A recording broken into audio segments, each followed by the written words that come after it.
Lester sir and his family. So we are talking about Upper Crust, which is a known name in Ahmedabad. No one needs any introduction, but we are going to talk about his story. How did he run the show and how did the entire family get together? We are third generation Goans here. Okay. I'm born and brought up in Ahmedabad. So you've lived Ahmedabad completely? All my life, born and brought up. When I was in 10th standard, I decided I would open up my bakery. I realized I had to train myself. So I went for a job to train myself. How did the collaboration between two of you really work?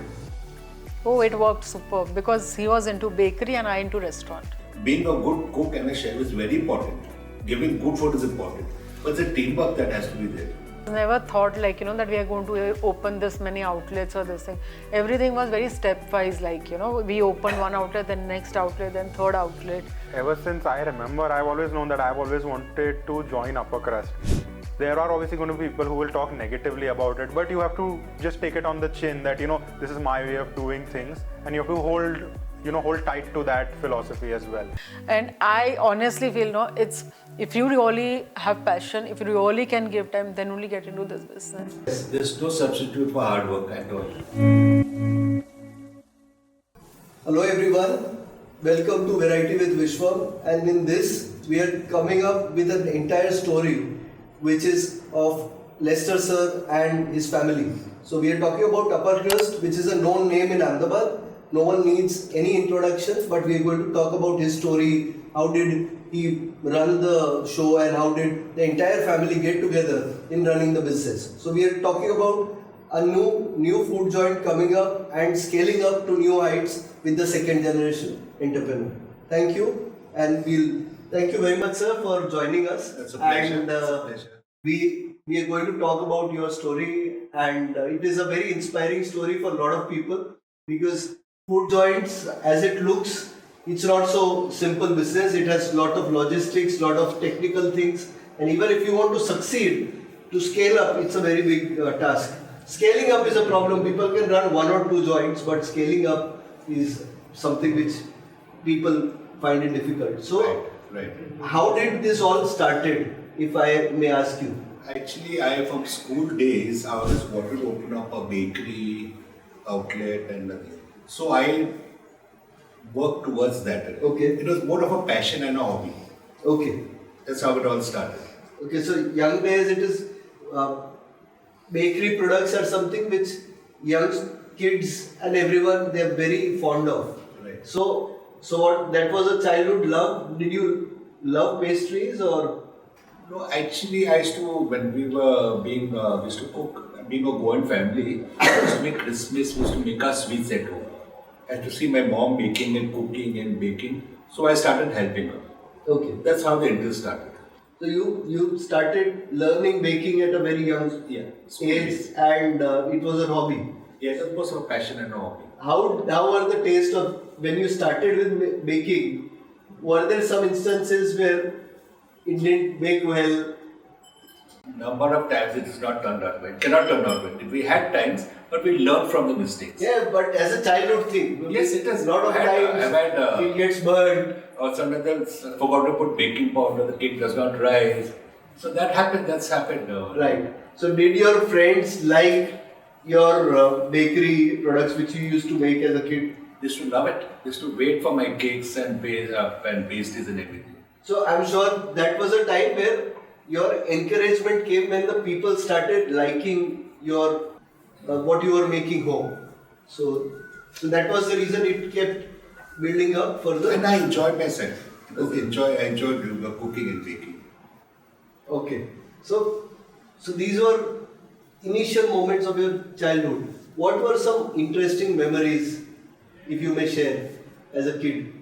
As a kid, see, I used to always help my mom in the kitchen. Okay. And we had one very interesting making Goan, we call it a guava cheese. It's you keep on stir and stir and stir. It's a very laborious job. Okay. I saw my mom doing it. I said I won't let her do it. I said I'll do it myself. Okay. So since when did you move from Goa to Ahmedabad? We are third generation Goans here. Okay. I'm born and brought up in Ahmedabad. So you've lived Ahmedabad completely. All my life, born and brought up here. So you have your relatives in Goa? Goa, big family in Goa. Okay. So now you have a very big family, people having great times at your place. So now we'll talk about any food related fond memories when you were a kid. We may start. We used to have a lot of Goan food in the house. Okay. So that the memory of that, the Goan, traditional Goan food, that was the memory of our childhood. Okay. Fish, and we used to have a lot of seafood and chicken and non-veg, of course, was there. Right. So you are a foodie also. Yes. So you have a very personalized taste in this. Yeah. So what were those important things in your life in your young days which helped you shape up as an entrepreneur? Actually, I can't think of any certain things, but it was generally all incidences and little circumstances and everything. Mm-hmm. This main is the love for food. Okay. So when did you decide that I want to continue this as a profession or start your own business? When I was in 10th standard, I decided I would open up my bakery in school. In 10th standard, I said open a bakery. So I had to trade up myself. I had to think I could not do it in number one. So I had to work. I had to do I did my hotel management. Then I worked in the bakery course. Then I worked in Taj Mansingh. Okay. So you had, at a very young age, you were sure that you want to do In something. 10th standard, I decided I wanted to open up a bakery. So you were sure, not even working somewhere, but you wanted to open. That vision was clear. Yes. It was not that you wanted to go for a job, then learn it or something like that. I realized I had to train myself. So I went for a job to train myself. How important that training was for you? See, working with I work with Taj, the group of hotels. They give the basic foundation. You cannot get it anywhere else in any other hotel chain.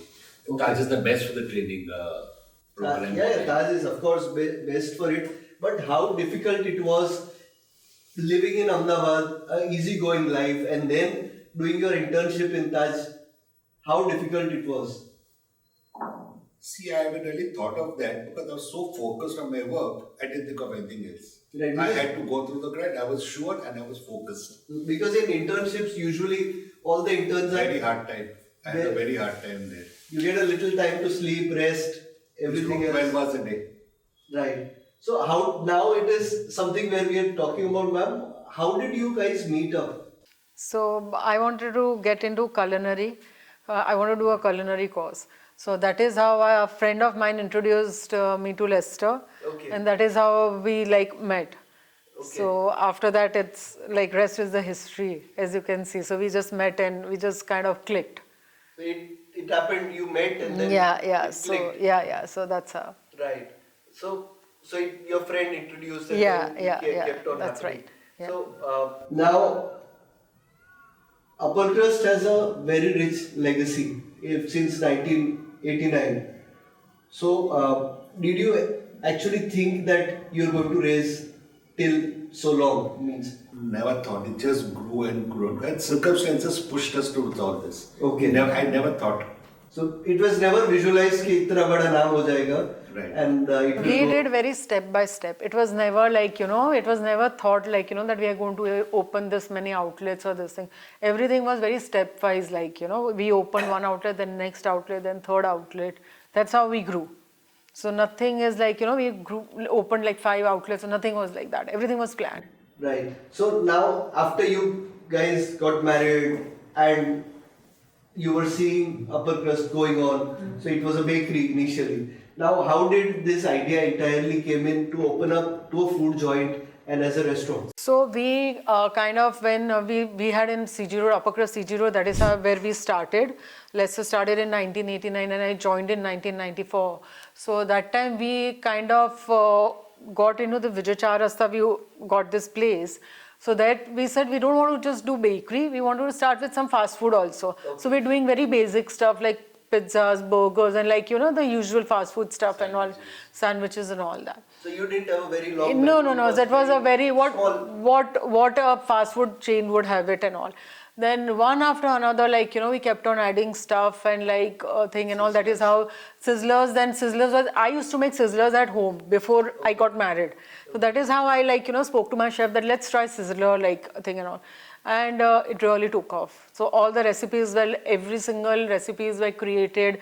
Nothing was picked up from books or anything. Okay. Okay. So that is how the Sizzlers really took us like ahead in restaurant. So that time Ahmedabad nobody was giving Sizzlers. Very less people. It was not, Not there. At there. all. Nobody was giving Sizzlers in Ahmedabad. As upper crust initially had a very good attraction with non-veg food lovers. Yeah. So did that also help as a I would say it was both advantage and disadvantage because that time people were very rigid. So when we opened Vijay Charasta and we were serving non-vegetarian food, so we had a lot of like, I don't know what, fights and things. And everything was there. Yeah. So so that was a very big obstacle where people were not But happy. we very focused. We wanted to do this. We very focused on giving, because there was nothing being served in Ahmedabad to the people in Ahmedabad then initially. Right. So there are only few places where good non-veg food was available. So ma'am, if I may ask you, were you also very keen since childhood about cooking, fond of having various variety of food? yeah, so I was interested in cooking a lot. And my dad's family, coming from a mill owner's family, so they had a different kind of cooks, rather chefs, Right. they had a Goan chef, like I'm talking about almost now, maybe 45 years back. So they're all not, in the evenings there always used to be Conti food. And the food used to be like, so it was like basically from childhood I've always been exposed to very different cuisine. And then at my dad's place and all, we used to cook, me and my sister together, we used to make sizzlers, we used to have the tacos and all that stuff. That also again I'm talking about 45 years back. So that was like nowhere heard in Ahmedabad and all that stuff. So cooking was always been a passion. I used to bake cakes also and all that, but I was more interested in cooking more than anything else. So what were the things which you used to cook? I was very bad at Gujarati food, very bad. So my was more like, I used to be more of fusion food, and what now, as Aditya says, like, because I knew what Gujaratis liked and all that stuff, so I had created food like I never went for an authentic cuisine at all. If you're talking about Thai, it can't be like original Thai food. I always had to adapt to the taste of Ahmedabad. Local taste had to be like infused basically. So that is how it helped me to like, create more recipes. Right. So you got global cuisine Indianized and make the Gujarati flavor. It was not Indianized or Gujarati. It was more for palate for Gujaratis. Okay. It was not like Indianized at all, but it was completely continental taste, but it was added for local palate. Okay. I never added like any Gujarati stuff in it inside, or any Indian stuff was not touched like. Right. But it was all fusion was created where I knew what Ahmedabadis would like. Right. So that is how like, people loved whatever we were cooking like. So was it like a story where you started cooking a lot of things at home and then probably it would have been... Yeah, so what happened, so I always used to cook at home a lot and all. So after that, when I met Lester and we're into bakery stuff and also there in the CG Road stuff, we used to have this some rolls and all that new things we used to try. Then afterwards, when we had Vijay Charasa, that's how I got my platform. Then it was like, I was like, I got independence, I got freedom to do whatever I wanted. And Lester has never ever stopped me for anything. He always encouraged me. Like, even if I would go wrong, things wouldn't work out or something like that, he always have supported me for that. Okay, so there was support of Lester sir was always there, full on. and that is how you could really experiment things, even things which were not there. For a successful business, you have to try new things. Yeah, because it is suppose you're creating a new dish and you get negative feedback by 4 or 5 people, it's very depressing. So that is how Lester that time has like stood behind me and he's just told me like, don't worry, go ahead, we'll do something else. So he's never told me why you did this or you shouldn't be doing this. He said no, we'll do something better. So that is how it helped me a lot. Okay. And the main thing is he never took my freedom away. He allowed me to do whatever I want and he never stopped me. Right. So giving you that space, Yeah. freedom in doing different yeah. things. And support. Most important thing, support. Yeah. What were the qualities of Monisha ma'am, if I may say, helped you to scale up the business together? See, I think Monisha, even though she doesn't have a formal culinary background, she is a natural chef. See, I have a formal education. I've worked in 5-star hotels.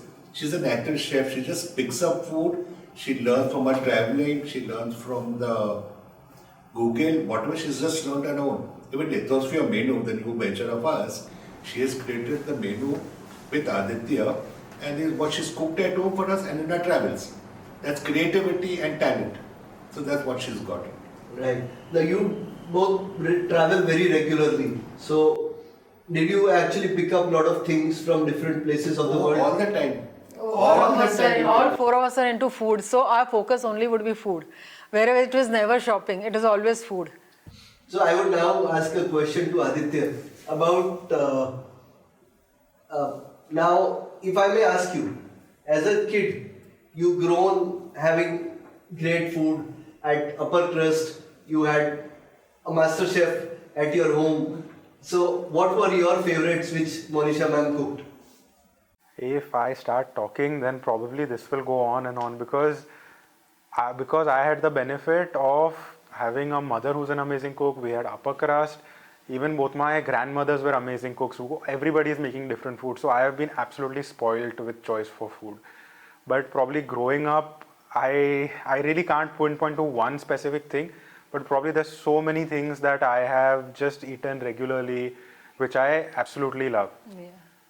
Great. So as a kid, I'm sure a lot of kids, as me, my friends, they always watch in your tiffin.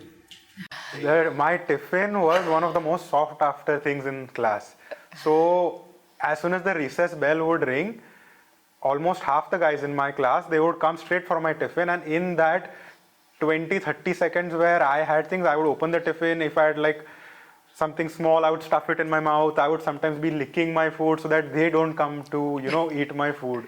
So saving your food. Saving my food, it was self-defense, saving my food. Like when my sister then she joined my school in 11th, 12th, for her, mom actually had to pack a separate tiffin. This you give to everyone else and this so you have food to eat by yourself. So there are a lot of times in the movies you see that happened in the real case.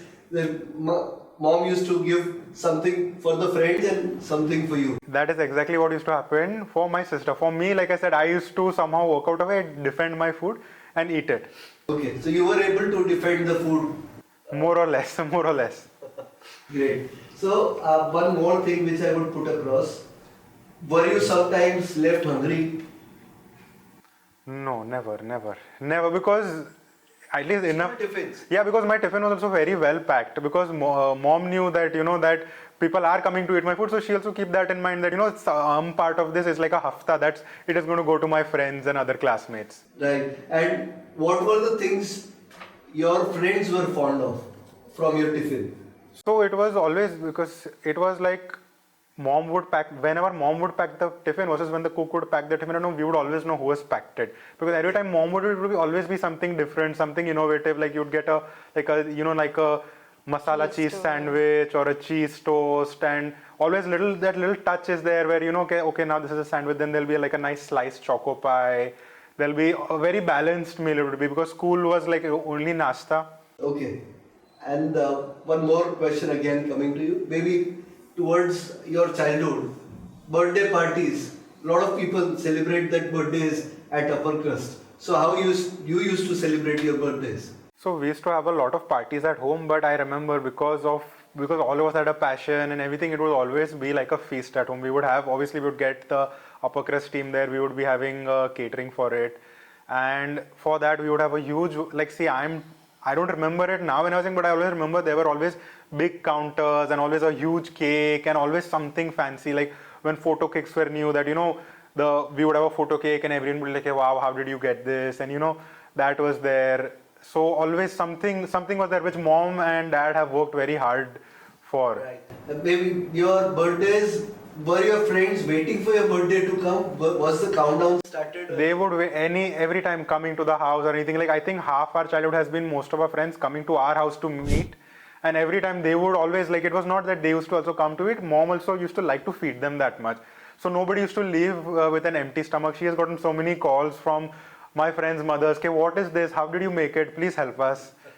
So were there secret recipes? There were no secret recipes as such. Like most important thing, when I used to fill up the tiffins and all that stuff, that time the mothers used to call me, what do you fill up? Like, is it from Upper Crust? I said, no, it's not from Upper Crust. Everything is made by me. Nothing was sourced from upper crust except bread or something is okay. But it was like food was never brought from upper crust. So it was, I used to cook fresh in the morning for them. Yeah, I understand. A mother will never. Yeah, and it was not a shortcut from this thing and all that. So it was made for them. Like, yeah. Yeah, you will always cook it specially, Yeah, for sure. and it will not be from the menu. It would be, of course, different. Of course.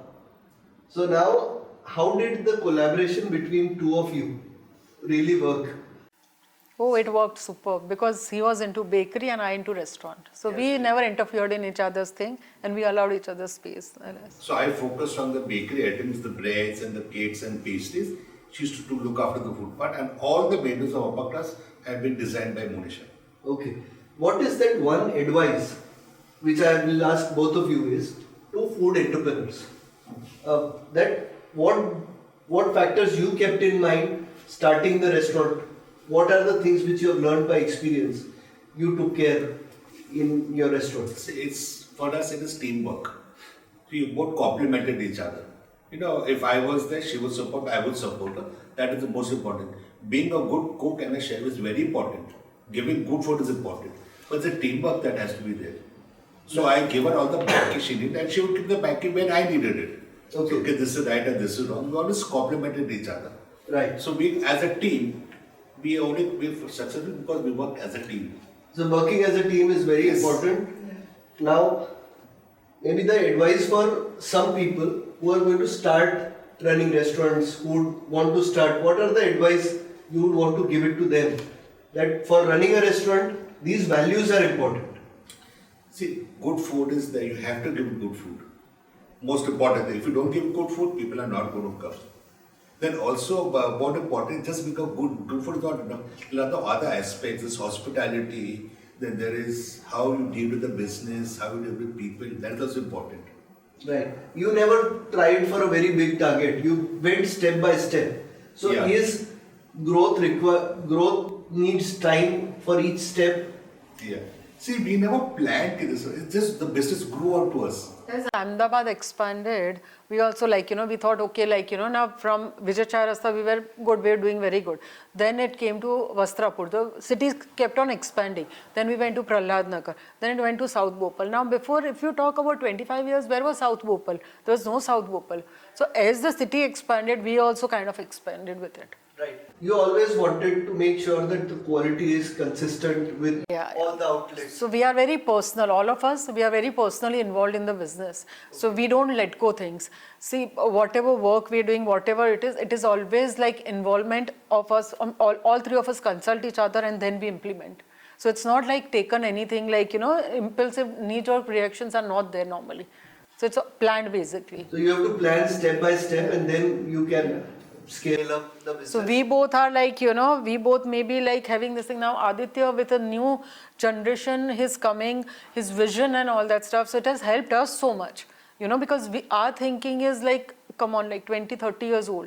Now he's giving us a lot of inputs and this thing, and I'm so glad to learn things from him now. It really makes me very happy. He's been lucky to come onto our platform. Start his career and working on our platform and take the business on a different level. Now it's up to him where he takes it, what he does. You always gave the freedom to Aditya about having his own individual choice, whether he wants to go into a different career or continue with your legacy. Oh yeah. I tell him, I don't get into this hospital and food business. I still tell him, it's 365 days. We are working, all the festivals we are working, all the holidays we are working. When Lithosphere started, we have worked for 6 months. We were like morning 9 till 11 in the night. We were at Lithosphere for 6 to 7 months. And I honestly feel, it's if you really have passion, if you really can give time, then only get into this business. Yeah, we had the previous podcast, we had Purvi Anthony, the founder of Just Dogs. Yeah. So only if you love dogs, then get into it. Only when you want to love the food industry. Because Ahmedabad market is basically very different from other cities. People have very peculiar habits and thing and all. So when you are attending to them, you have to keep a lot of things in mind. So that's what it is. And also, Ahmedabad initially used to be a very small space. Yeah. Now it has grown up exponentially in last say 10-15 years. Before that, everyone used to know someone or the other coming in the restaurant. Right. So word of mouth was a two-edged sword. And in 1999, we started cheesecakes. It didn't work. And now cheesecake is just around the Black Forest for people. So Yeah. it's like that. So people have like, because traveling so much and all, people also have adapted a lot of new food and they're expecting they're demanding new food now. So there is a demand for new food. Absolutely. And now the palate has also increased. Now, where we had heard about sourdough breads and bagels and all that stuff, which we are making at Lithosphere, Korean buns and all, which Aditya was like, Mom, you have to start this. Then he was after Leicester, start all this thing. So we have at Lithosphere all our sourdough bread, bagels and all this stuff is at Lithosphere. Right.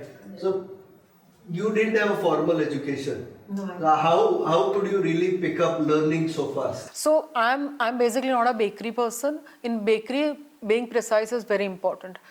Cooking is creativity. Whatever you do, it is just like, it is good or bad. So mine was very like, I could pick up stuff very fast. And I think Aditya is the same. And my point of whatever exam or whatever you say was Aditya. Okay. If I would make anything, if it goes through him, means like I know anybody will like it. So It's a tough nut to crack, very tough nut to crack. So he was your quality test. Absolutely. And your kids both of them were always the quality test. Yeah. So my daughter Natasha is still into baking. So Aditya and me are more towards cooking, and Natasha and Lester are both into baking. Natasha has studied cordon bleu in London. She's done a study, this thing in Patisserie, she's studied. Right. Now, so when did you really realize that Aditya is going to pursue upper crust before even it was? So I'm going to answer that. Aditya, when he was like he had a food, every lunch and dinner was in the kitchen. He always either used to knead atta or he used to bake a cake. So I used to make him measure things and all that stuff. He used to, with the mixer, of course, the hand mixer was there. With that, he used to bake cakes and all that stuff. So from that time, both my kids, it was on the island of the kitchen, both of them used to cook.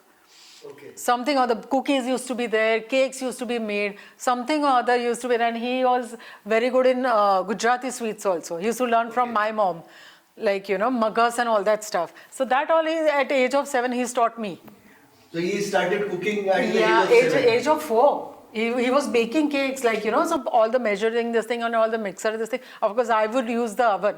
But the thing is, he would properly, till putting it in a pan, he would do it. So was this by learning, by doing, by seeing and then doing? So yes. Was he more accessible to the kitchen of upper crust? We are always in kitchen. No, not in upper crust, at home. At home. Yeah, it was at home only. So all the lunch basically used to happen in the kitchen. Okay, so so all the learning and everything happened in the kitchen, at home kitchen. And that point of time it might have clicked that no, he will surely. Yeah, I guess we just pushed him that this is what we are doing every single day. So he was like, both the kids are doing something or other in the kitchen. So I think that is what they learned by just doing that every day. So kitchen was your. Yeah, I think Aditya would be a better person. What? I'll go to you. Yeah. So the question to you is that when did you realize getting into upper crust or your love for cooking? I think honestly, this was just like ever since I remember, I've always known that I've always wanted to join upper crust. Okay. Right? Like growing up, I remember cooking, wanting to experiment, learning something from mom, dad, and then experimenting with that recipes, coming up with, new things by myself. Like it was always very interesting for me. Even when it came to the business, I always remember annoying dad with asking him so many questions. Why are you not doing it this way, this way, this way? Like a unqualified, unpaid, very annoying consultant at a very young age. So I always knew from the start I was there. Even when I was younger, I think I remember one. So if Aditya would not have joined the business, we would not be expanding.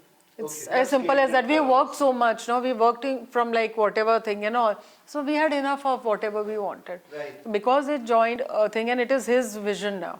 It's completely. Now he is going to take it further. Sure, for sure. We are backing off gradually because we want. As an entrepreneur, Ahmedabad is such a market where if something clicks, there are 10 stakeholders coming in the market that we can help you scale up, we can fund you. How did you resist those offers? I'm sure you would have many people formally or informally offering. We've had a lot of people approaching us for partnership, for scaling up, but we just refused. See, for us it was a passion. So we didn't want to do anything, we didn't think beyond that. And we wanted to leave the business for Aditya. It's his choice what he wants to do now. Right. But We totally want to take a back seat now. But even before Aditya, how did you you didn't take funds from? No, we had a lot of people offering us So we were whatever we were, we have never opened 3 outlets together. So funding was never an issue. So if we opened Vijay Charasta, after a couple of years we have opened Vastrapur. So everything happened one by one. So there was no question of funding or anything. Whatever we earned, we put in the business. Right. So that is how we have done that. And whatever offers, and we were very clear that we don't want anything. Because we don't want anybody's interference. So that's how we just kind of think that this is what it is. It is just me and Lester who will be taking decisions. Right. So you were able to comfortably refuse offers in this entire process. Yes. Now, in terms of when did you really started scaling up the business? It grew. The business pushed as it grew. Like from the restaurant, we started doing catering. We started doing small catering, then bigger catering, then levels. So the business just grew. And see, Gujaratis are very enterprising, very demanding. They travel the world. They come back, they want our food. So that also made us grow with Ahmedabad. Right. Which are the known people in Ahmedabad where you might have served with catering or? I'm sure a lot of who's and who's come to the restaurants. So we've had people coming in like, there's so many people, there's no limit to it. You know, everybody is, who's who of Ahmedabad has come to my place. Okay. So how difficult it was when you know that this is the guest who has come initially or even any time? It never made any difference. Guest are guest. We never differentiate like that. So for you, every guest is the same. Yeah. Big gun of Ahmedabad. Yeah, for sure. 100%. We have never differentiated ever. And I would never do that. Right. Nothing like, it's all, everybody is the same for me. At least So it was never a pressure. Never. Because you had your system set, everything. Yeah. We were very natural in that. Whoever was coming, which was giving what we were serving, what we were cooking, what we were doing, that's what we were selling, that is what we were serving. We have never gone an extra step to impress anybody. Right. Yeah. Were there any cricketers and Bollywood celebrities who were still fond of you? There are a few people around fond of thing out here, but See, we can't really name them because I think they would enjoy the prices, but we do have a few regulars, from a few cricketers and celebrities who do come to our restaurants. Some of them have grown up on it, some because like with Lithosphere, a lot of people get recommended to it, so they do come by, once, occasionally we will get a celebrity who's come down. Right. Now, because you're a known name, Upper Crust is a known name, so often after the matches, sometimes there are special demands that they really come. Maybe someone Bombay, Delhi. So we have the specific people also, group of people, whatever it is. So they know from years they've been taking same thing and they only buy our main chef who's there. So they just call him up and they tell him they keep this ready. So that is what, and most of the people now coming to Upper Crust, what I have analyzed, nobody sees the menu. They come here, give us plate on pepper, give us brown sahib, give us cottage steak. That is what, they don't open the menu, they don't want to. They know the menu. They know the menu, yeah. And so even if you want to change this thing, they don't allow us to change. So sizzlers and all, like what has been from 25, 30 years, it's the same. It's the same. Yeah, they don't want, People love it. Yeah. Often, have you had instances where the customers would have told you that don't change this? It just happened recently. One of Aditya's friend, I was sitting, so why I'm telling you Aditya's friend, because it is his age group. So I was sitting with her and she's like, I was telling her that I'm working on Upper Crust new menu and all that. She's like, no, auntie, don't change anything. Upper Crust is comfort food, don't change anything. Right. So you understand, I'm so happy, this generation also, they're also liking what we are doing. Right. So that's how I said, okay, I'm not changing. Now starting with your starting of Upper Crust, we talk about there are very little outlets, very less. Now as Ahmedabad is growing, we are having Gift City, a lot of things are happening. Ahmedabad maybe have gone 4 times. Now competition has also grown.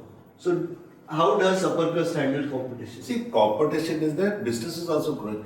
And business, having competition is very good. It helps your business grow. We have 10 outlets now. Okay. We have a central kitchen. We have outdoor catering business.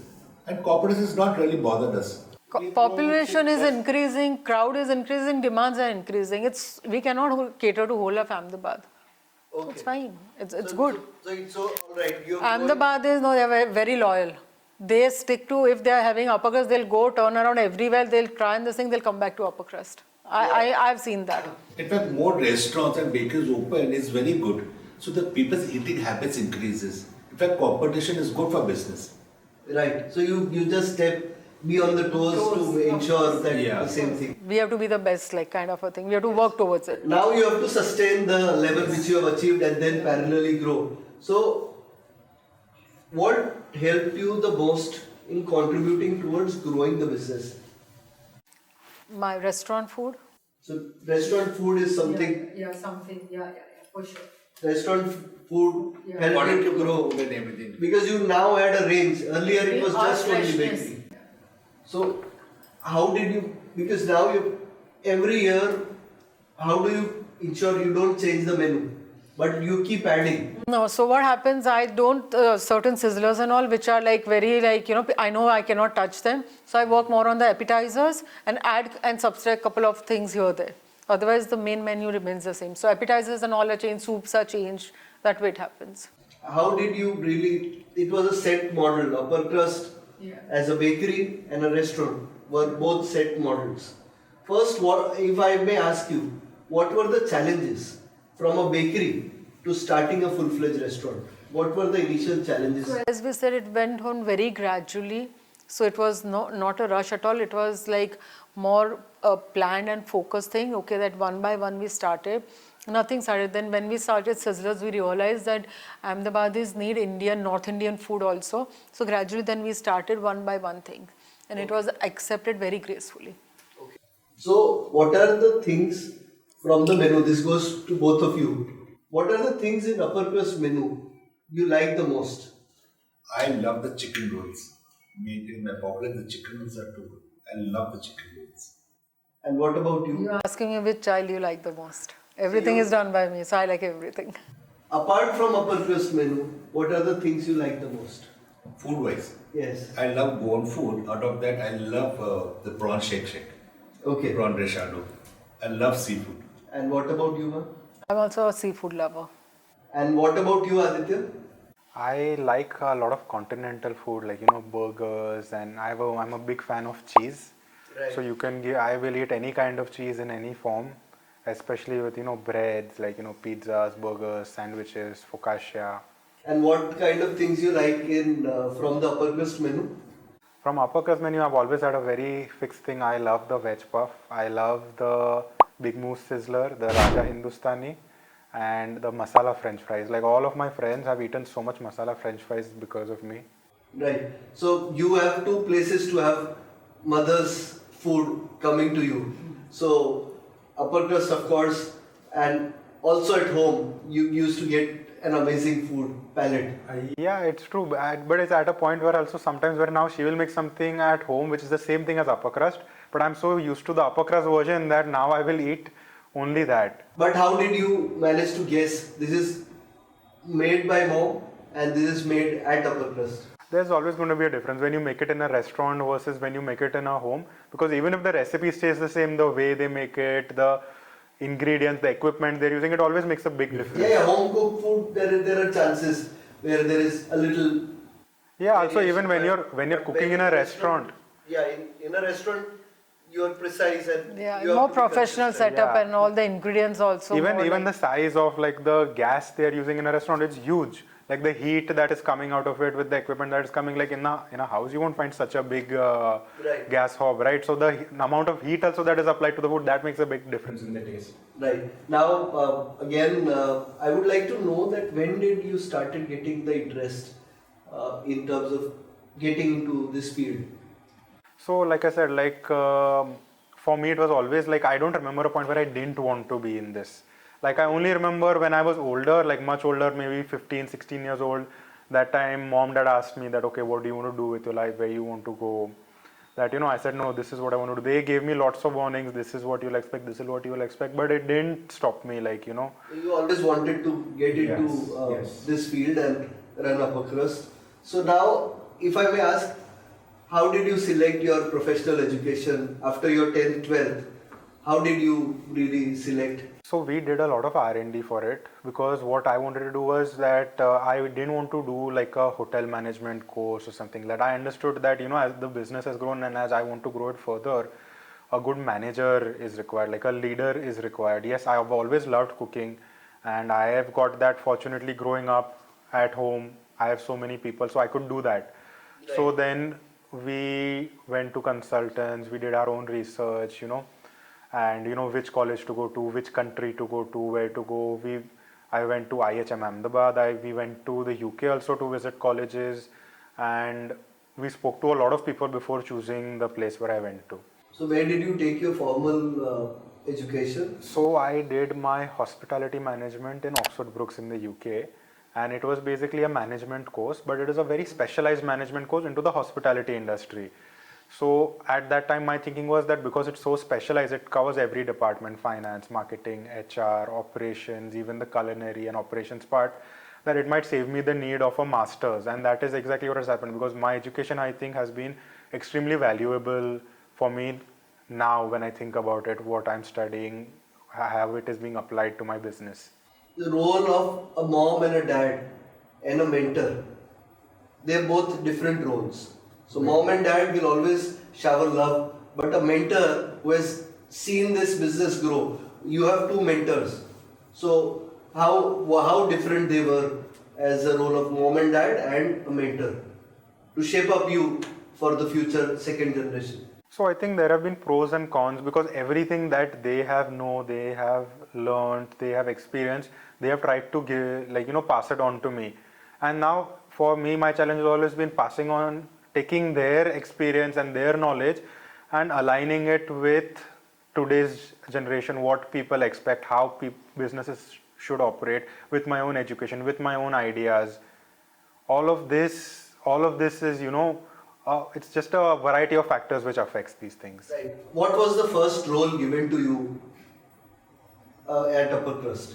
So for me, the first thing which mom and dad did was just go and sit at the outlet. That, sit and observe and learn. And that has been my starting point. I remember starting from there and thinking, wow, this is very boring, to now realizing that, okay, now I'm actually learning how everything is going step by step, what is happening. Because when you're sitting there and when you're younger, you are absorbing everything very quickly. And then because if you're just sitting on a place, you get bored, so you tend to move around. You will try to poke your nose into everything. And because you're the boss's son, then everybody's trying to, run after you. So then, you are allowed a free hand everywhere, that you're allowed to ask questions, you're allowed to explore freely. And then because you are also very young, you don't have that much experience, then suddenly ideas are also coming, creativity starts flowing, that, oh, I would rather do it this way, this way, this way. When did this all started? When did you start sitting at Upper Crust just to observe as your first role? So it started initially when I came back from college. Even before college and even during college, there were times where, during holidays, I would be sitting, spending time there. Obviously at a younger age, you don't understand that much, but I was a very inquisitive child. So, starting from that, why is this done this way? Why is he doing this? I always had a million questions. Right. So since how long you have been taking a role in Upper Crust growth? So I graduated in 2019, and since then I have been, I came back, and slowly, gradually I've been in the business. Of course, COVID also had a factor to play where, a lot of us were sitting at home for a few months. That probably was a setback for a lot of people, including myself. But that also was its own learning experience by itself, because that kind of made things smaller. So during that time, I think I learned a lot of things differently, because that was also the time where we were working on lithosphere. So working on lithosphere with them guiding me was my biggest learning experience, because that I was starting right from scratch. Okay. So lithosphere was one learning experience which opened up a lot of avenues, understanding how a restaurant needs to be opened, small detailing. Yes, so many small details are going. Now you understand how, where if you are coming as a person who is just dining, you will not realize how much effort has gone into something as simple as, say, even like a green chutney that you're eating. Because then you're thinking about 10 different things that, how to make this taste good, how long this will last, like how long this will stay fresh, what proportion has to be made, how I will get this same taste every single day, even if the guy making it is changing. There's a lot of things which go into which a lot of people will not understand. Is it a pressure to lead the organization after success which Upper Crust has already done? Of course it is. Like I obviously I try not to think about it, but I have obviously like a legacy to uphold, because anything, like even with lithos or anything I do, everyone is always comparing कि ये upper crust जैसा नहीं है. That why is this in upper crust but this is not in lithos, or I want this, I want that. So that pressure is always there. So it is up to you to absorb that pressure, and there are obviously going to be people who will talk negatively about it, but you have to just take it on the chin that this is my way of doing things, and you have to hold tight to that philosophy as well, because at the end of the day I am also creating my own path. Okay, so your personal path and their path, you have to create a balance between both of them. Now, as a kid, you were, as we had talked earlier, you were the biggest critic in a lot of things in terms of, and probably you were also the quality check that if you have approved it, then this will go ahead well. So, as a kid, do you remember such instances? Of course I do. You're talking about as a kid, it still exists today. I'm still quality control.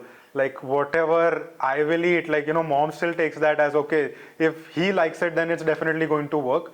Because I think, like I said, it is, my surroundings that have created this. Like I said, my mom was a great cook. We had upper crust. Both my grandmothers were good cooks. So I've never even actually experienced what bad food was like. Right, so that just growing up as a kid, I was very picky. So I think I've given her no end of trouble here. But somehow that has also helped because that helped because we are in this industry. It was less work as well, and it also contributed to our work as well. Okay, so when your childhood memories, quality check, and telling your mom, telling your team at Upper Crust that this is not, there is a slight change or there is a scope of improvement was always there as a part of your. Yes, I think I've just always been very sensitive to even a minor change in that, because I myself cook, right? So sometimes they will make a gravy or something and I will immediately tell that, okay, you didn't mix this long enough properly, or that's why this is coming this way, or this ingredient, like, you added, like to the point where sometimes where mom is cooking and I can just tell by the smell that mom, this you've not put in the right proportion. What were those instances? Maybe I'm sure the newer generation brings in a very different outlook to the business. How difficult is to convince the first generation by the second generation to bring in growth milestones? I think it is challenging by itself, because it is not just first generation. I am now trying to convince also the staff which has worked in the company longer than me that, okay, you have done this your whole life, but now do it this way, right? Because I believe that, if I want to grow, I need precision, I need consistency, that if this is tasting like this today, no matter what is happening, it has to taste like this in 365 days of a year. So bringing that level of precision, bringing that is challenging by itself, and then, convincing them. They are also very passionate about food. So sometimes I have to say that, okay, you're seeing this as a passion, but we are also running a business. So where that is merging, things have to change and you're not necessarily going to understand or be happy about it. And that has been a task for me as well, to make them understand. But fortunately, they've always been understanding enough that at one point they will understand, and they've always given me my freedom that, okay, now you do it your way. Okay. Now, is innovation a two-edged sword for the growth of the brand? Of course it is, because there is no way that it is going to be average. It is either going to go very well or it is not going to do well at all. And there are going to be people who like both sides. There are people who will just love something and there are people who don't like it. And then you have to make a business decision that, okay, do I continue with this or not? Does it make business sense? So now if I talk about your experience in this time, and what are the new things which you would love to introduce to Upper Crust? So to be very frank, with Upper Crust over the years, I've learned it that my hands are a little bit tied, because Upper Crust is nostalgia for people. There is only so much that I can change without upsetting people. So I will leave certain things as they are. but then where I can make changes, I will do it. Like, okay, this is something that is not going to affect anyone, so why not work on this? Because at the end of the day, I still want to improve the customer experience. I do want to improve my business processes. But like mom has mentioned earlier, that you cannot, there are certain things that you just cannot touch, because otherwise there will probably be riots outside upper crust that why did you touch this? Okay, so you people are very sensitive about the things which are served, and you would not want to change a lot of things, but yes, you would want to bring in innovations, getting new things, which is great. Now, what was your story growing with Ahmedabad? How was that? Ahmedabad was growing leaps and bounds in last 30 years. The kind of growth Ahmedabad has got, probably very less cities. See, Gujaratis, my clients here are well traveled. They've been all over the world. They go to Italy, they go to Spain, they go to Turkey, they go to France, they go to Germany. They come back, they want that food out there. This is what they want. We used to try level best to match what food they would want. Right. So that is a bad thing. That is what I could say is the struggle we've had to keep up with people's tastes.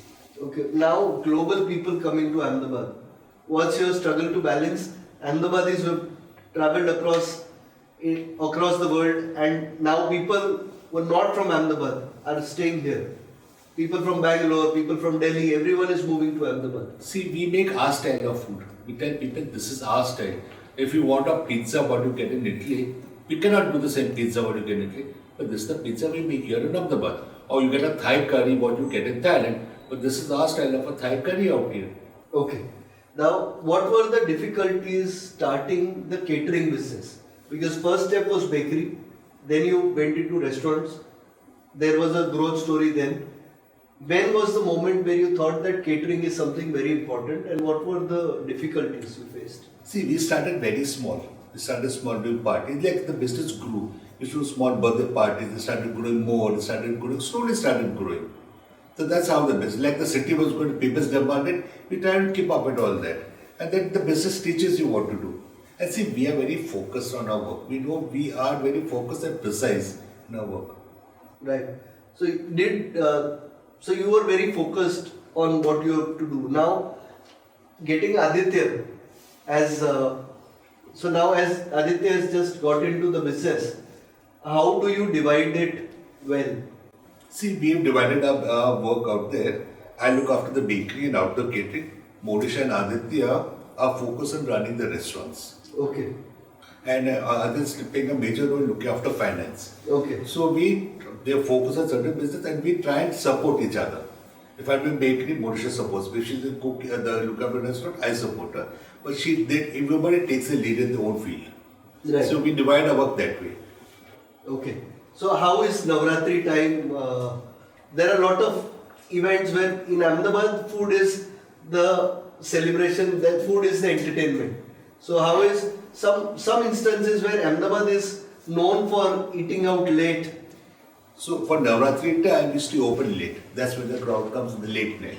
So we don't get people Navratri time during dinner time. Right. So after late night, people come. That's where we get our business open. We stay open late night. Right. So yeah, okay. Now, can you share an amusing story, or maybe a couple of stories amusing during your growth? Maybe story from the kitchen, something interesting which it's like you cherish that memory well. Any such? I would only say one thing, like when opening outlet and all, the work, when everybody getting together, the food trials, every single day. Every day, like, you're calling friends and all for tasting and all. It's always been a very memorable thing. Okay. Yeah. Now, the question to you, ma'am, is that usually you are handling the home and also running the business. Yeah. Was it difficult to handle two roles together? I'll answer that. She's a superwoman here. Imagine managing the home, managing us and the business. She's done an amazing job. So I was very clear that anything in the world, I won't leave my children for work or anything like that. So I always used to work when kids used to go to school and all. So that time I used to balance. Is there anything which you regret for not giving enough time at home or something No, like that? I have done, I was very clear in my thing that my time with kids, dropping and picking up used to be there. After the upper crust used to happen in between. Right. So that's what. So you used to manage it well. Yeah. After they went to college, then she gave more time to the business. After they went to college and were the one, When Aditya then left she's for full UK, time. then I started working full-fledged. Okay. Yeah. So what are the things you kept in mind for training your second generation? Because both of your kids are too keen on food. So what were the very important aspect you kept in the mind? Because when they decided they want to get into it, so how did you train them? I feel this generation is very focused, very focused, and what they ideate and what this thing. I think we have to learn from them, because what we learn and this thing, we are working more. We are doing laborious work. Okay. This generation uses technology. They use the system, and they're making they work to perfection, which I feel we need to learn from them. Okay. Now, did their professional education with today's time, did that help over in recreating some systems in your business? See, I'll tell you a small incident about Natasha. She always wanted to be a pastry chef. So after studying in Mount Carmel and Xavier's, then we put her into PDPU. Okay. She went there for 6 months. She stopped going. She said, I'm going to sit at home. Till you send me to a patisserie school, I'm going to sit at home. Okay. She was so adamant that she wants to do that. And she sat at home. She didn't go to college. Okay. She stayed after the 12th. So after the 12th, she went for. To PDPU. Okay. Then she stopped going to PDPU because she wanted to go to patisserie school. She trained herself finally in Le Cordon Bleu in London. It's one of the finest patisserie schools in the world. Okay, so her learning into as a patisserie chef. Now, her learning as a patisserie chef and his learning into hospitality and food business. How did that really help scaling up, bringing new things to business? See, Aditya will be he'll bring his new ideas. He wants to put his education to use. Natasha still has to join the business. She's Right. still studying there now. Right. So Aditya will bring his style of working, his new education. He'll have to start using that. Okay. We are open to that. All right. So you were open for a lot of ideas and things, and that's how. In lithosphere, Natasha has introduced a lot of desserts herself. Lester and Natasha has worked together. So she works more closely with you because she, So it's less I'm a bakery pastry chef. She chose to do that only. Out of her passion, out of her will, her liking. okay. So when did you see as a father, seeing both the kids interested in business, when did you realize that? See, I remember both of them. I remember Aditya sitting in the kitchen when he was 4 and 5 years old, do some cooking, kneading flour and baking cake and mixing and all that. I said, it's good. And she ignited this thing into them, both of them. And Natasha would cakes and she would bake and everything at home. Okay. Now, with the Ahmedabad's food landscape growing, how do you handle that situation? Because Ahmedabad is growing, Ahmedabad's food landscape is growing. How do you handle it? See, we like I said, Gujaratis have traveled. We have also traveled. So when we travel, we try and bring that food back. Okay. So with that, there's so much to learn now. There's so much for us to learn. There's no more end to learning for us also. So we try and keep up with our world food and all by doing that. Right. Maybe this question I'll ask to you, then probably to ma'am also. Now, food industry is a 365 days industry. In fact, it is more to do with weekends. Do you regret not spending time at home during weekends and working day and night with upper crust? See, initially we did that, but now we are at home by 8 o'clock. Okay. It's Sundays also we don't work. Right. So that last couple of years we've been doing that. So you now divide after some point of time. Last about 10 years we've been doing that. How 10 years? Yeah. how important is to unwind and balance between work and home? First of all, when you are in this industry, there's no break at all. Whether we are in UK, we are in US, the phones are on only and the continuous work is on. So if you think that we can unwind, it can never happen.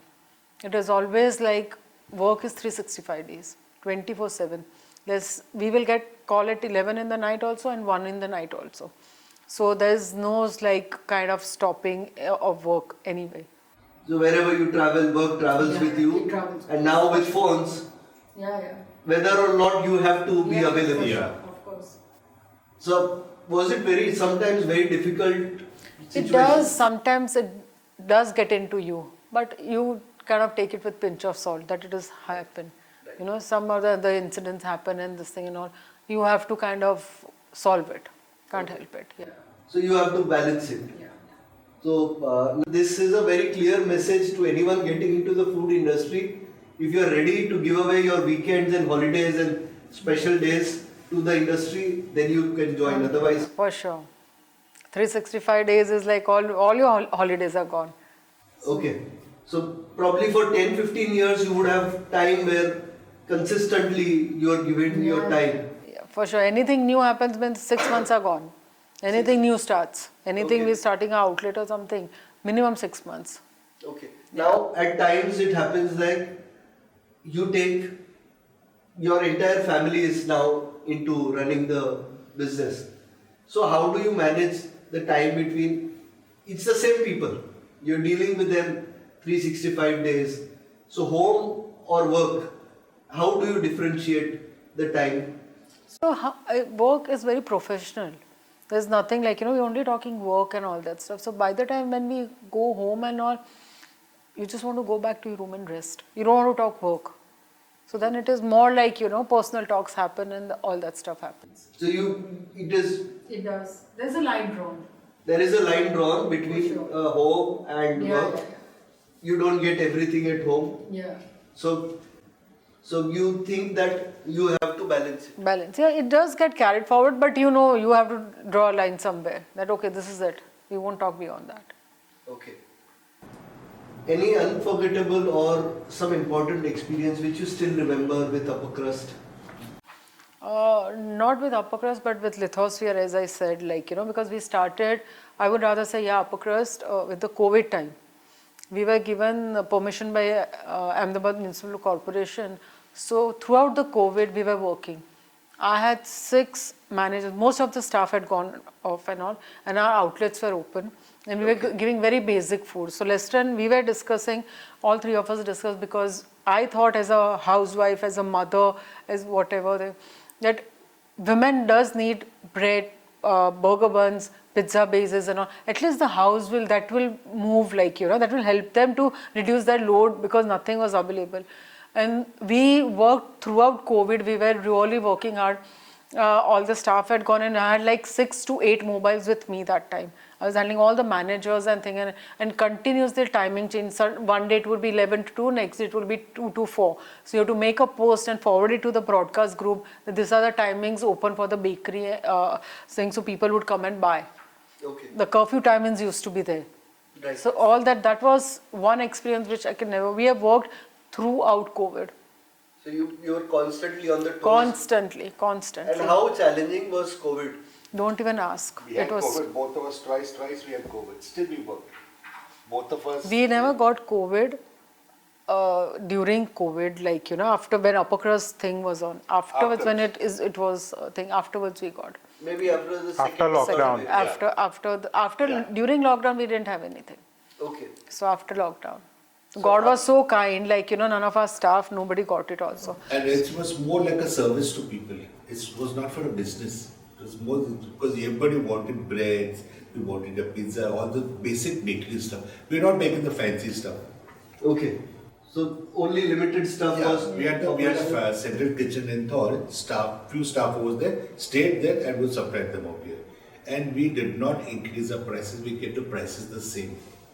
We did not. It's just more of a service to people. Right. So it is more of the service to people was there during the COVID, but Yes. it was immense challenging. Yeah, we were facilitated by EMC also. They gave us a certificate and all because we worked throughout the COVID. Okay. Yeah. So in COVID also, I'm sure you would have to take tough calls during the entire COVID because there was nothing planned. It didn't happen with any indication. That was one of the kind experience. It was one day at a time. One day, literally one day at a time. So every day there would be Every next day. challenge. Every day. Okay. What's your mantra for being a successful entrepreneur? You have to work hard and be very focused. That's all. And you have to give good food and good services. That's all. So you have to give good output to the people who are your customers. You have to be focused and dedicated to your work. There's no doing half and half. You have to be fully focused on what you do. There are a lot often said, recently Narayan Murthy came up with the idea that you need to put in more time. An entrepreneur, a founder needs to put in more time. How much do you agree with him? See, initially we had to give time. But right now we have to totally take a backseat and let people run the business for you. Earlier it was there. We could not afford staff But I and guess I salaries. agree with Nanti because we do have to work. We have to put more time. And we still are, Lester. We Yeah. still are working. But more. slowly we have to back off a little bit. We have to back off. Let the team handle it. Yeah, let you're- Aditya take charge. Let Right. him take charge Yeah, also. we're saying all these things, but we work crazy. Yeah, I We understand. go crazy. You cannot leave your child. It's like Yeah, you have exactly. multiple Exactly. outlets running in and keeping an eye at everything. How has now the cloud kitchen?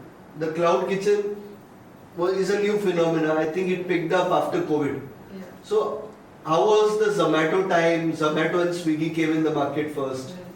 Then, lot of people opening up cloud kitchen. How is that front of business? How has been that demanding challenges of adapting new things? How was So that entire we experience? were very settled in our thing and all the cloud kitchens and all open now, they've faded also. Okay. They've come, COVID was, I think that was need of the moment. So I think people took advantage and being, entrepreneurship being in the blood thing and also they opened this thing. And now I think equally they have faded away also.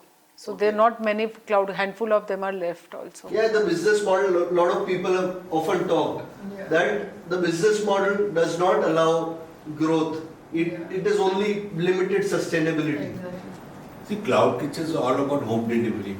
We all have a kitchen, we are doing delivery. So our kitchens are basically, it's a kitchen doing delivery. We didn't need to get into the cloud kitchen business at all because we're already doing that delivery. Okay. So you have your own team taking care of The everything. restaurant team manages it from there. Right. How personalization was there taken care in Upper Crust? How did you personalize for everyone? Oh, but everything is personalized. When you talk about kitchen, you talk about, now Aditya's got so much into packaging and thing and also everything is personalized. When we go there, when we see things not happening right and all, in the kitchen everything is, lot of personalization is happening. Okay. Yeah. Now I'll take this question to Aditya. So I'm sure internet has come in, lot of ideas, lot of research happens. Every day you get something or the other on social media. So how do you balance that I want to pick up this idea and I don't want to pick up this idea? I think honestly the internet is a blessing. Like I think for my generation compared to mom and dad, learning is a very different process. They have always had to learn things the very hard way. Like for me, if I find something, I see something, it's very easy for me to research it, to learn about it thoroughly. Because I invest a lot into researching that thing before I go ahead with it. And you have to combine that with, an understanding of what people my age, like, in today's generation, what will work, what will not work. Everything is not successful. But then as you try more and more things, the learning starts happening that, okay, this will definitely do. Sometimes you just have to stick to certain things as well, because then you will find your correct, audience for that particular thing. Okay, so gradually you research very well and you think internet is a blessing. Now further, if I take ahead, now what's the importance of training, transferring, creating processes in scaling up a business? I mean, without it, you cannot do it. It is everything when it comes to a business, because without that process, you cannot replicate it, you cannot scale it. You can only do it, you might not even be able to sustain it in your existing structure, right? Because consistency is the key for any business, especially in today's times. There is almost no room for error. Everything is out there on the internet. People are not forgiving. And there are with the amount of options, like I said, there is zero margin for error. So the process is what matters. Like I have a habit of telling some of my staff that if you are making something and it is bad, no, I want it to be bad tomorrow, I want it to be bad day after also, because then I know at least you're consistent. Okay. So the process has to be there. The process, the same thing has to be followed consistently. How do you implement improvements in business? The process you mentioned, that is the process which is, I think, everything. So that step, I like to work on that process, and I like to think that, okay, I want this to reach to my consumer, right? To do this, these steps are required. How do I do this process with, the least change possible? Like even if a guy is making something and he makes it very well, now if somebody else comes in tomorrow, how do I make sure that now this process is still the same regardless of this guy being there or not? Right. So you need a lot of control points. Okay. Do you experiment at a smaller scale first and then implement at a wider landscape? Definitely, but that is also challenging, because something you do in a smaller scale, you necessarily cannot replicate it on a bigger scale. So then you will do it on a smaller scale, and then when you try to scale up, you will realize there's a problem in this process. So then you will have to go back to the drawing board and then change it again. Okay. How is empowering your team? Because now it's more to do, you have multiple restaurants, so you have to delegate. So how do you delegate this when there is someone who is, say, 20 years senior or 10 years senior to you? How do you delegate? How do you handle that kind of situation? So for me, it's been a time-consuming process, because as soon as you come into the business, they are not going to respect you. They will just kind of humor you because they've seen you grow up as a kid. They've seen me when I was, like a baby. Now they have seen me as somebody who's in the business. So it takes time. Once you earn their respect, then you're done. But to get there is usually hard, and you have to give it time. You have to work with them. They have to understand you. Okay. So you think it will take time, and you need to give time, and understanding between your team and you is very important while implementing a lot of things. Yeah, and in some cases, maybe you just find somebody who is more on your wavelength, somebody you train from scratch, because then they, as they are closer to your age, they will understand you much better. Okay. How important is to balance between talent and experience? I would say, because I am at a stage where, I have still much less experience than mom and dad. For me, it's just that okay, I will try to focus on talent. Then when it comes to talent, then you also have to look at a lot of other things, right? Because experience is not everything. And the way the internet has helped my generation, experience, I don't need 1 year experience, which might have needed 1 year's experience before. Now maybe I need 1 month's experience to get to that same point, because learning is a lot faster. So talent is the key here. Talent, holding on to talent, and being also understanding that person's personality. The most talented person might have a personality which doesn't suit your business. So it is what it is. Okay. Now, with the time changing, sir, how did you source in the talent? Because when you started, Ahmedabad did not have so many experts in particular category. Now we have a lot of offering. But how difficult it was to source in the right kind of talent? See, I've always groomed my staff. I've seen guys who have come up from like we have a system called a third commis, then we have second commis, first commis chef. So I've always seen how the people cooking.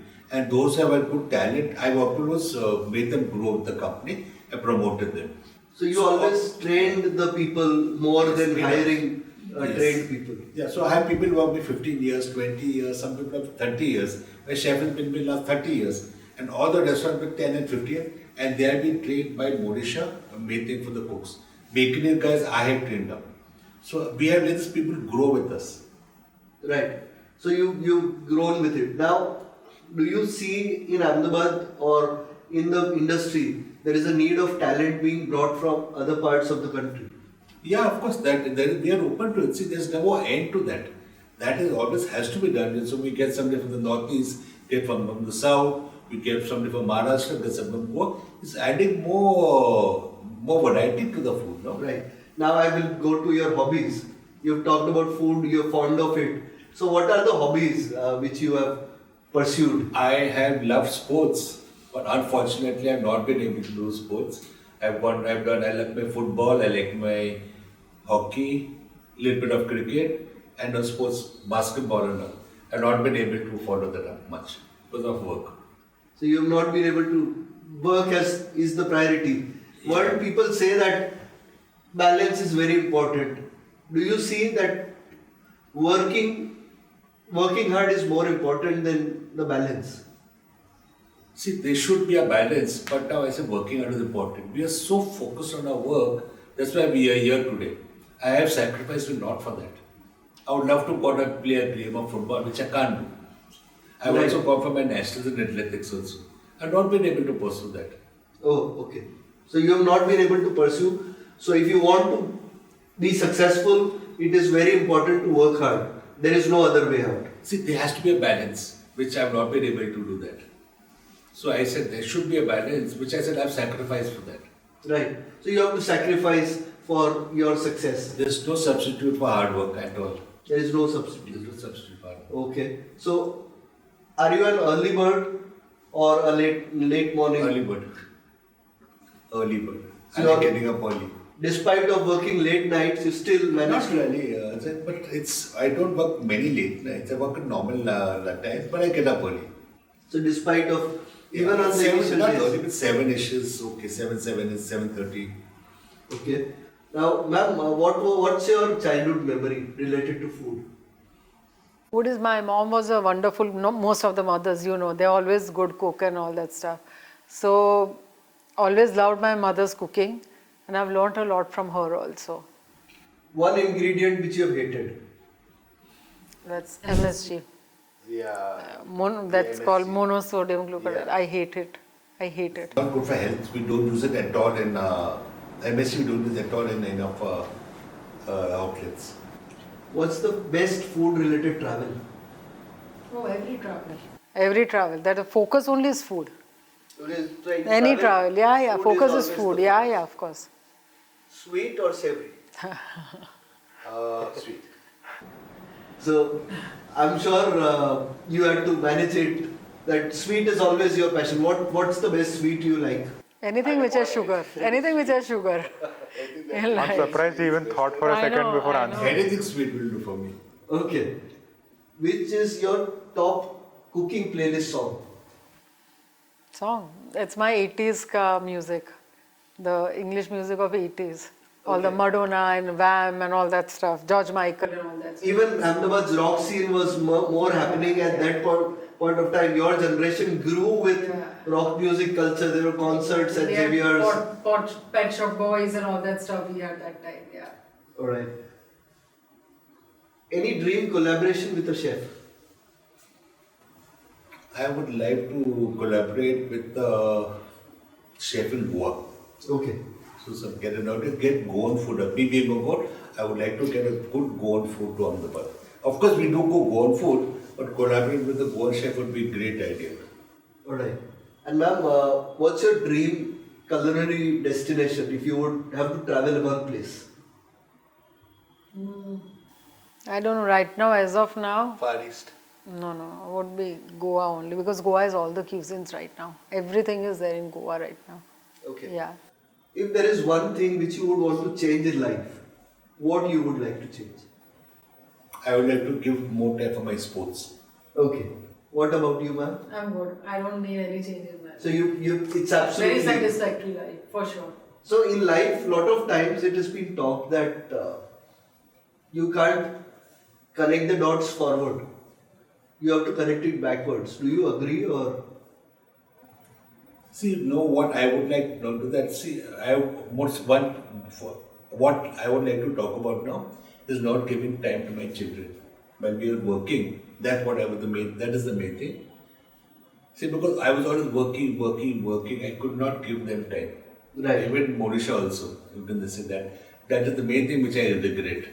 Okay. Now, can you connect the dots backwards now? Why few things happened in your life? Can't think of it right now. It's just, I would say, work just grabbed me. I think I'll be able to answer him better Yeah. because I remember just us discussing something like this, that just sometimes the right things happen at the right time, and in the moment you don't realize sometimes that this is good for us, or whatever is happening is good, you might take it negatively, and then later over the years, over a month, a year, whatever time it is, that's when you realize that okay, this actually happened for the best, because out of this has happened, which at the moment you don't really understand that what this has helped us get to. Right.